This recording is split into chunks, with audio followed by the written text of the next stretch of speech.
hirit, serbisyong totoo ang lang hirit, ang saya-saya. Mga iga, suspendido rin ang klase sa PUP, Polytechnic University of the Philippines Main Campus sa Santa Mesa, Maynila. Ayon po yan kay PUP Officer in Charge Estelita De La Rosa. Bagi ang San Beda College, Mendiola Campus, nagsuspindi na rin po ng klase ayon sa kanilang Office of the Rector President. At kaugnay pa rin ng kapistahan ng Poong Nazareno, paalala muli mga kapuso, walang pasok ngayong araw sa Apolinario Mabini Elementary School, Orolio High School, Jeronimo Santiago Elementary School, Manila High School, Manila Science High School, Ramon Avancenia High School. Suspendido rin ang klase sa Adamson University, Colegio de San Juan de Letran, pamantasan ng lungsod ng Maynila, University of the Philippines Manila, kung saan pati mga empleyado ay wala ring pasok. Wala ring pasok may estudyante at empleyado sa FEU Manila, maliban sa Facilities and Technical Services, at wala ring klase mga estudyante sa University of the East Manila, UST, at Universidad de Manila. Bakit nga ba dapat bisitahin ng mga turista ang Pilipinas? Masasagot daw yan ng bagong kampanya ng Department of Tourism o DOT at ng international slogan nilang, "It's more fun in the Philippines." Ngayong unang kwarta ng taon, ganap na ilulunsad ng kagawaran ang bagong tourism campaign na mas lalaganap daw dahil sa social media. Sa tulong daw ng bagong kampanya, dadagsa ang mahigit 4 na milyong turista sa bansa.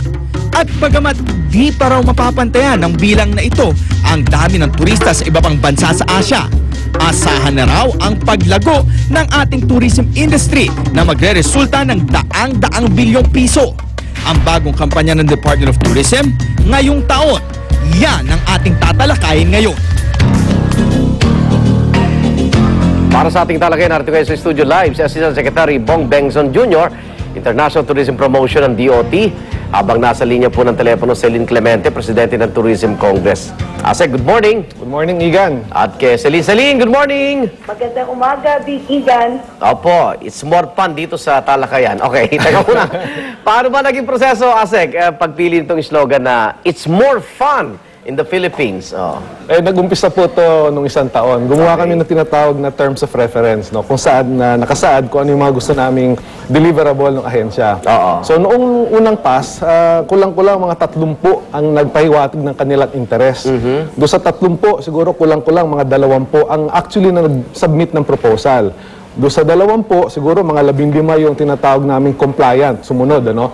Sabay sinortlist namin ito sa 8. Doon sa 8, napili namin is yung isa. Ayun, it's more fun. Ano hong kanabangan nito sa iba? Bakit ano? It's more fun. Ito po ano core strength ng Pilipinas at saka ng Pilipino. Kahit na saan ka pumunta, pag sinabi Pilipino, masaya yan. Pag sinabi Pilipinas, lagi nakangiti. Lagi nakangiti, mas maganda ang experience. So nakita namin na ito po ay isang competitive advantage ng Pilipinas na talagang pwede nating may pagmalaki. Dahil marami mga beaches sa Asia Pero dito, ang beaches natin, pag pumunta kayo, mas masaya. Ang karaoke natin, mas masaya. Wag lang my way. Wag lang my way.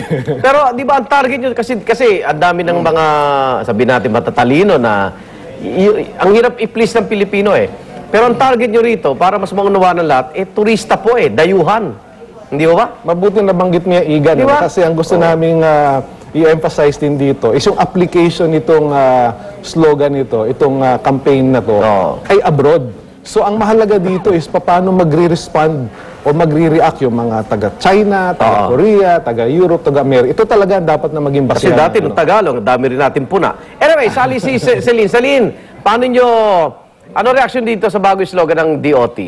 Alam mo, Igan, dapat nating pailam sa ating mga nakikinig at nanonood na kinonsulta ang private sector dito.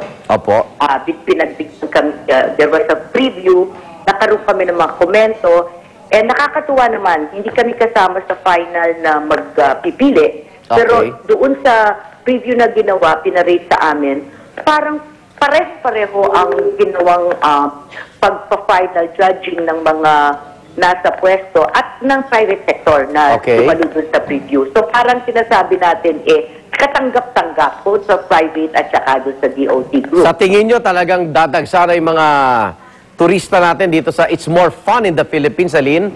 Makakatulong ito, pero sinasabi nga namin, kahit sa bansa, hindi lang slogan o logo ang dapat natin pagtuunan kung hindi yung kabuuan. Oo. Kabuuan na experience na sinasabi natin dito, it's more fun, no? Kasi kasama yung mga taong Pilipino Yes. na magpapatunay at gagawa nito para maging it's more fun. Pinakamagaling na resources natin yan, Pinoy. Oo. Yes, at the same time, kasama din natin ang ating mga ahensya sa gobyerno, ang ating mga infrastructure, yung ating peace and order. LGU, yung Oo. LGU Experience Cooperation. Pero di ba Celine, minsan nagsa-survey kayo anong pinakagusto at ayaw ng turista? Ano ba lumalabas sa survey nyo? Of course, palaging ang nangunguna sa mga turista yung the smiles of the Filipinos, yung service ng Pilipino, yung Hospitality, oh. Yes, totality ng Pilipino. Pero of course, kailangan natin pag-igayhan yung mga destinasyon. Oh. Okay, so good luck ha. At least positibo na sa Tourism Congress itong slogan na ito. Celine, good morning. Happy New Year. Happy New Year din sa iyo, Igan. Maraming salamat at good morning po, Asek. Salamat po. Ayan, Celine Clemente po, Presidente ng Tourism Congress. Okay, doon sa issue ng ginaya daw sa Switzerland. Nung pinag-usapan ba ito, Asek, na nabanggit ba yung Switzerland? O? Hindi ko napag-usapan itong Switzerland dahil yung sa proseso talagang hindi naman natin tinignan kung ano yung mga kampanyang andyan eh. Ang talagang... Kasi pag kinopya, parang lugi sa budget, di ba? Parang plagiarism din at saka luma na to. Oo, luma na 1950s pala. pa eh. Oo. So, paano nagulat ba kayo nung nalaman yung ginamit na pala ito ng Switzerland? Well, nagulat din kami nung nakita namin na meron na palang ganun lang sa Switzerland. Pero ang sabi nga namin is, talagang pinapalabas lang nito na talagang na dito sa Pilipinas, lamang tayo because it's more fun. Sabi nga nila, kasi Santaning ang nakalagay doon eh.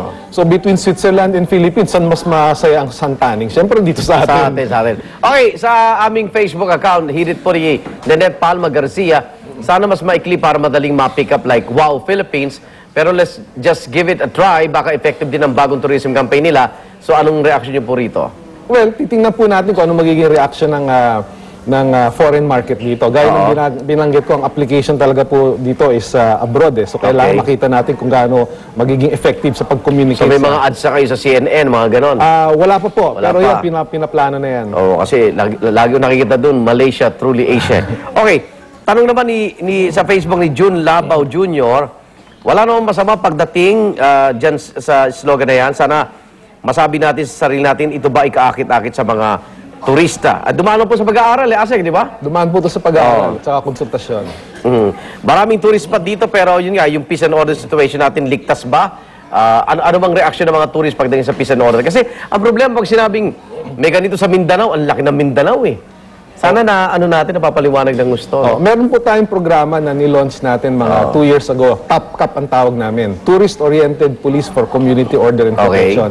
We have already